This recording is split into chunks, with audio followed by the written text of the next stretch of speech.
আসসালামু আলাইকুম।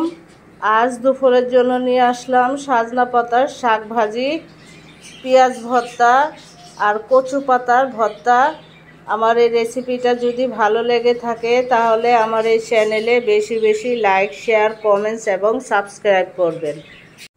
আজকে আমি কিছু সাজনা পাতা নিয়ে আসছি আমার বোনের বাসা থেকে। ওর বাসায় সাজনা গাছের অভাব নাই। আজকে আমি একটু সাজনার শাক রান্না করব, কিন্তু সাজনার শাক খেতে এত স্বাদ। কালকে বোনের বাসায় যা খায় দেখলাম। আমি আগে একটু সিদ্ধ করে নিব, তারপরে তেল দিয়ে বাগার দিব।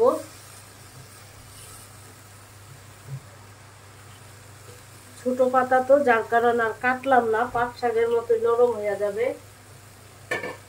সাথে পেঁয়াজ দিয়ে দিলাম, লবণ,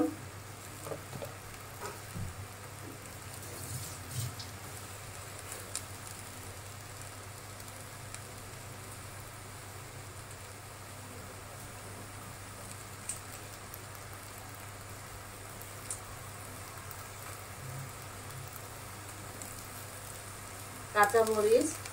একবারে মিডিয়াম আঁচে করবেন, আবার ফুল আঁচে দিলে শাকগুলা নিচটা পুড়ে যাবে, খেতে স্বাদ লাগবে না। ঢাকনা দিব না আমি, এমনি নাড়াচাড়া করব।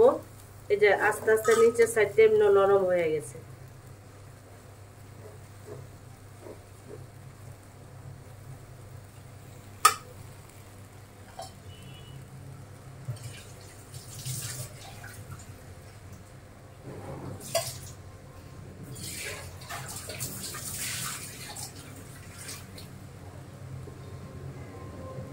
শাকটা হয়ে গেছে সিদ্ধ। এখন এটার আমি বাগার দিব, নামিয়ে ফেলছি।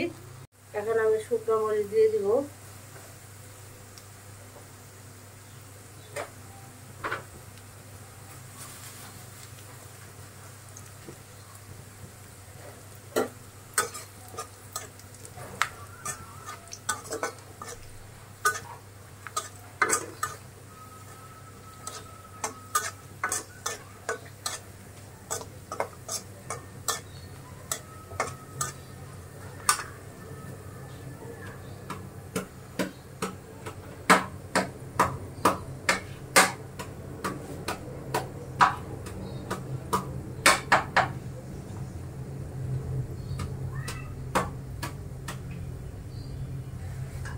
শাকটা দিয়ে দিলাম।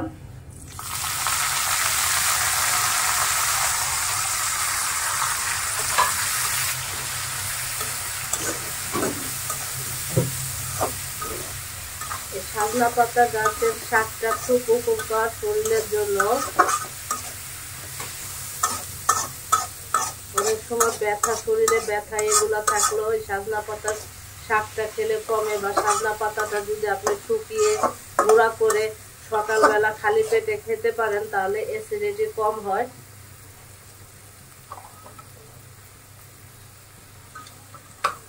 লবণ হয়েছে আলহামদুলিল্লাহ।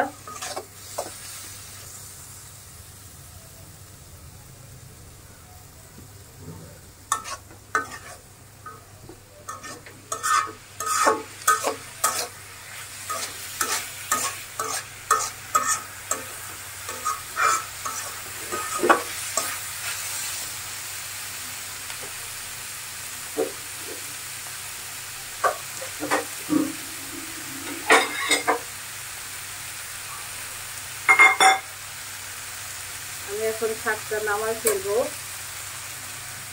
হয়ে গেছে। এখন আমি আবার কচু শাক ভর্তা করে দিলাম। একটু হালকা লবণ দিয়ে দিব যাতে ইয়াটাই হয়।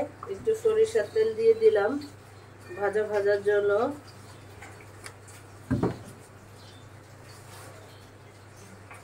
পেঁয়াজ দিয়ে দিব, রসুনও দিছি, আরো রসুন দিব।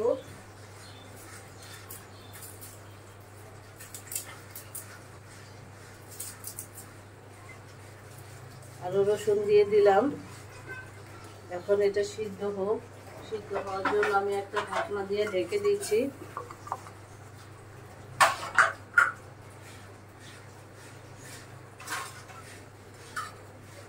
ঢাকনা দিয়ে ঢেকে দিলাম, আসছে সিদ্ধ হওয়ার পর। কচু শাকটা সিদ্ধ করব। তেল দিলাম, সরিষার তেল, রসুন, পেঁয়াজ। এখন এটা সিদ্ধ করি, আসছি সিদ্ধ হওয়ার পর। পেঁয়াজ রসুন তো দিছি, আরো কিছু পেঁয়াজ দিব আমি, আবার আর একটু তেল দিব, বেশি দিব না।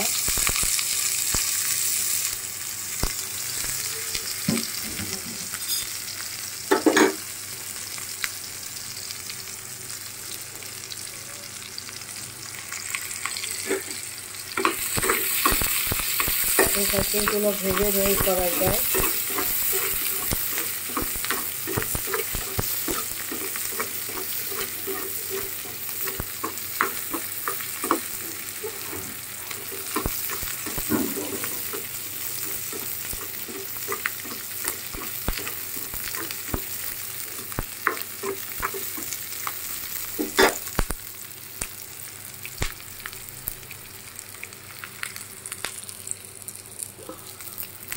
একটু সরষা দিয়ে দিব, কালো সরষা,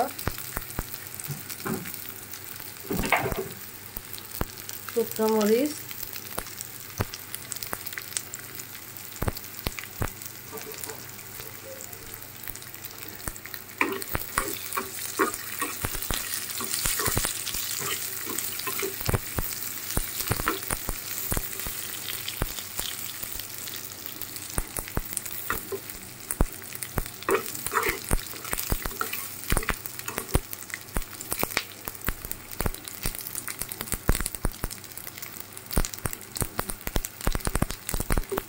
পেঁয়াজ মরিচ একটু ভাজা হোক।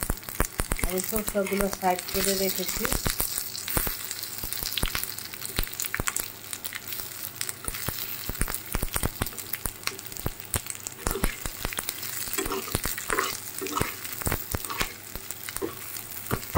মরিচগুলো ভাজা নেব।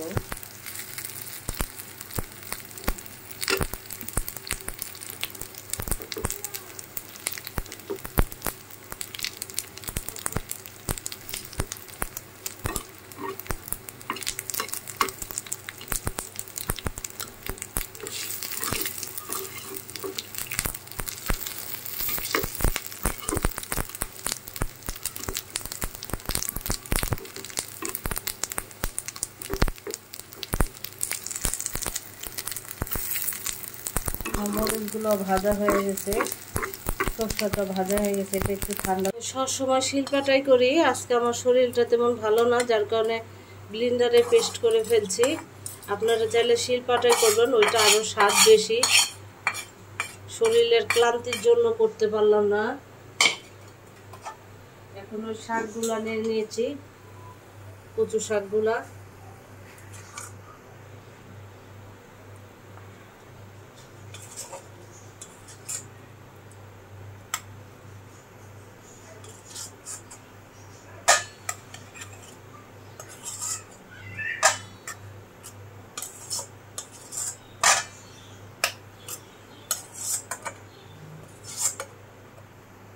একটু নামমাত্র লবণ দিলাম, যেহেতু কচু শাকে লবণ দিছি তো নামমাত্র দিলাম। এখন এটার আমি একবারে পেস্ট করে ফেলবো। আর করব পেঁয়াজ ভর্তা, সেই স্বাদ। সবসময় মাছ মাংস কেমন যেন লাগে, একটা মুখেও ভাল লাগে না। আর চিন্তা করতেছি শরীরও কয়েকদিন ধরে জ্বর ঠান্ডা, আজকের জন্য কচুগুলি, এই কচু শাকগুলো আমার বোনে বাড়ির সাইড দিয়ে এগুলি লাগায় রাখছে, একবারে ভালো জায়গার শাক। এগুলি করলাম। এখন একটু পেঁয়াজ ভর্তা করবো, কাঁচা পেঁয়াজ রইলা, যাতে ভাতটা খাইতে মজা লাগে।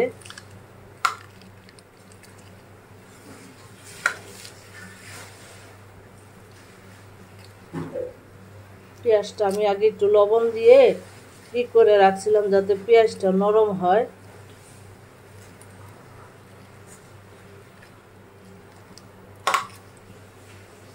ঝাল ঝাল করে করবো, সরষের তেল দিয়ে পেঁয়াজ শুকনো মরিচটা ভাজছি।